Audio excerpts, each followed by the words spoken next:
कृष्ण, प्रतीत होता है रुक्मिणी को आने में समय लगेगा। तो तब तक तुम वो बात कह दो जो तुम्हारे मन में है। कृष्ण, तुमने मुझसे कहा था कि रुक्मिणी को लेकर तुम्हें मेरी सहायता चाहिए होगी, और अब तुम हमें सदा आश्रम ले जा रहे हो। मैं केवल इतना जानना चाहती हूँ कि इस विपदा में मुझे जो भूमिका निभानी है, क्या उसकी यात्रा आरंभ हो चुकी है? हाँ, ये विपदा आरंभ हो चुकी है। सत्य से, निष्ठा से तुम्हें ही रुक्मिणी की सहायता करनी है राधा।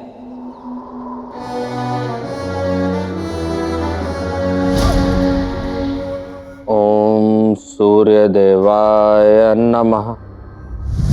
ओम सूर्य देवाय नमः। भ्राता, यह आप कर क्या रहे हैं?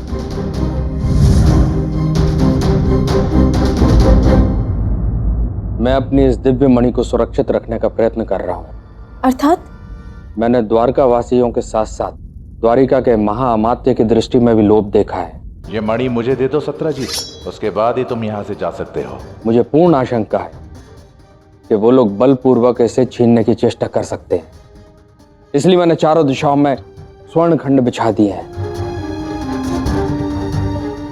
ताकि जब वो लोग इधर पर आए तो सोने के लोभ में खो जाए और हमें भागने का मौका मिल जाए।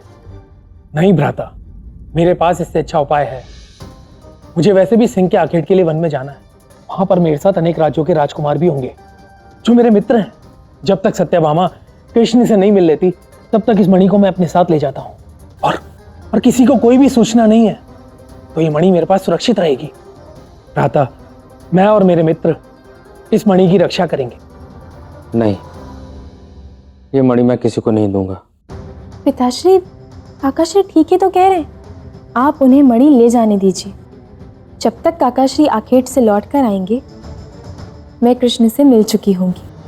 कृष्ण मुझे देखते ही मंत्रमुग्ध हो जाएंगे। इसके बाद जब द्वारकाधीश मुझसे विवाह कर लेंगे, तब आप ये मणि उनके राजकोष में सुरक्षित रख दीजिएगा।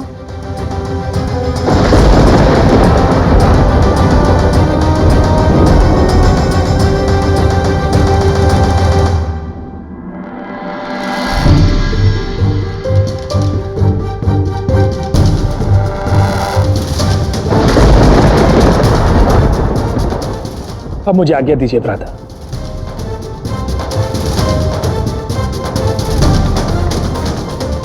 चलिए पिताश्री, आप विश्राम कर लीजिए।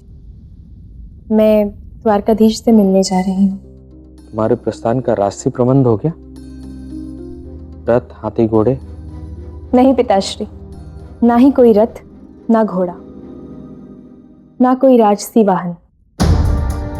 आज मेरे साथ कोई नहीं जाएगा। सत्यभामा अकेली जाएगी। मैं चाहती हूं आज वो मेरा राजसी वैभव नहीं, मेरा सौंदर्य देखे, केवल मुझे देखे।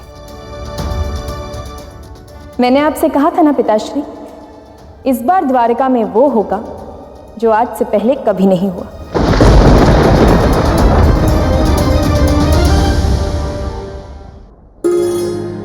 चले? हाँ।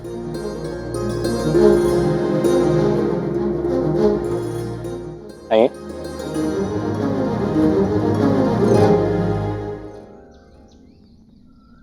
स्मरण रखिए मैंने क्या कहा था। मेरी अनुपस्थिति में पूर्ण द्वारका का दायित्व आप पर है। द्वारका में जो भी आएगा उसका दायित्व आप पर है, था संभाल लीजिए।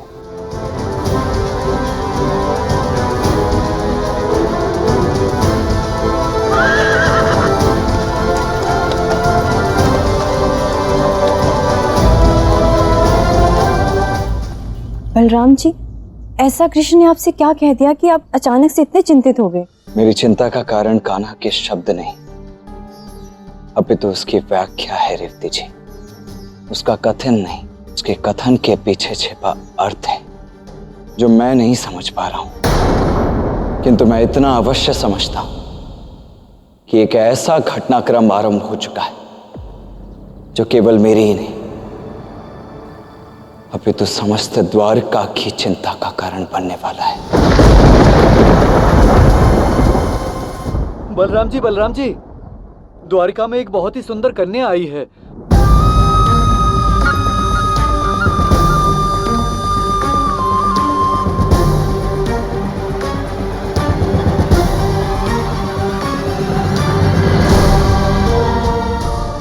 नगर में एक भी व्यक्ति नहीं है, सभी उसके पीछे जा रहे हैं, मानो जैसे सारी द्वारिका मंत्र मुग्ध हो गई हो।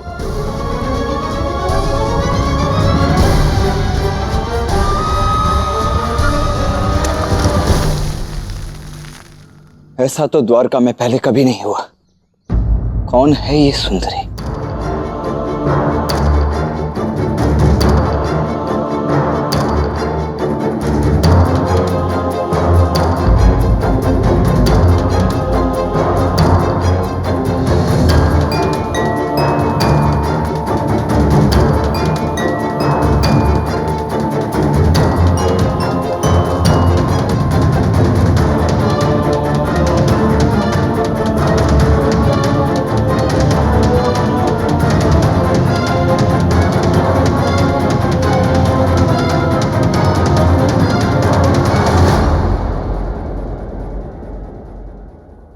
प्रणाम।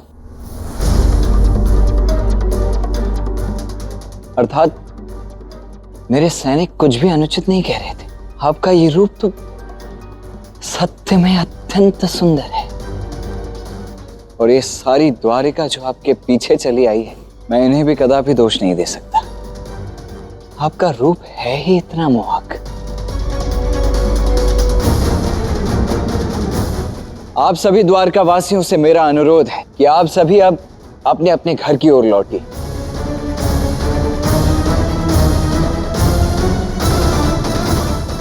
अब बताइए सुंदरी, कौन हैं आप? मैं राजा सत्राजित की पुत्री सत्यभामा हूं।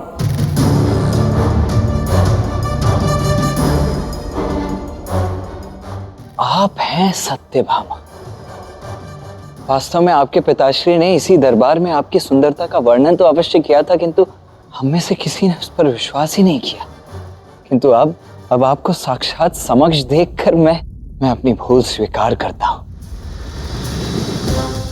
और आपके पूर्व पुण्य से प्राप्त आपकी इस सुंदरता को सहृदय प्रणाम करता हूं। परंतु आपका परिचय? मैं द्वारकाधीश श्री कृष्ण का ज्येष्ठ बलराम हूं, और ये है मेरी धर्मपत्नी रेवती जी। और मैं महाअमात्य अक्रूर। तो आप हैं महाअमात्य अक्रूर, जिन्होंने मेरे पिताश्री से उनकी श्यामंतक मणि को छीनने का प्रयास किया था। नहीं, मैं तो केवल मणि देखना चाहता था, और कुछ नहीं। प्रणाम। क्या हुआ अक्रूर जी, आप ठीक तो हैं? हाँ, मैं बिल्कुल ठीक हूँ बलराम जी। कहिए, हम आपकी क्या सहायता कर सकते हैं? मुझे कृष्ण से मिलना है। कृष्ण से? किंतु कृष्ण तो यहाँ है ही नहीं, वो तो सिद्धाश्रम चला गया है।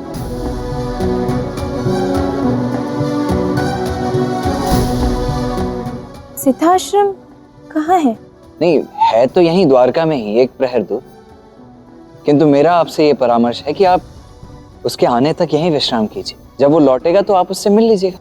नहीं, मैं प्रतीक्षा नहीं कर सकती। मुझे अभी कृष्ण से बात करनी है। मैं सिद्धाश्रम जाऊंगी। क्या आप मेरे वहां जाने का प्रबंध कर सकते हैं? मेरी अनुपस्थिति में यदि मेरी कोई सखी आती है, कोई सखा आता है, तो उनकी देखभाल का कर्तव्य भी आप ही का है। कदाचित कान्हा इसी सखी के आने की बात कर रहा था। मुझे इसकी सहायता करनी होगी। जी अवश्य, मैं आपके सिद्धाश्रम जाने के प्रबंध करवा देता हूं, किंतु प्रबंध होने तक आप राज अतिथि गृह में ही प्रतीक्षा कीजिए। धन्यवाद। दासियों,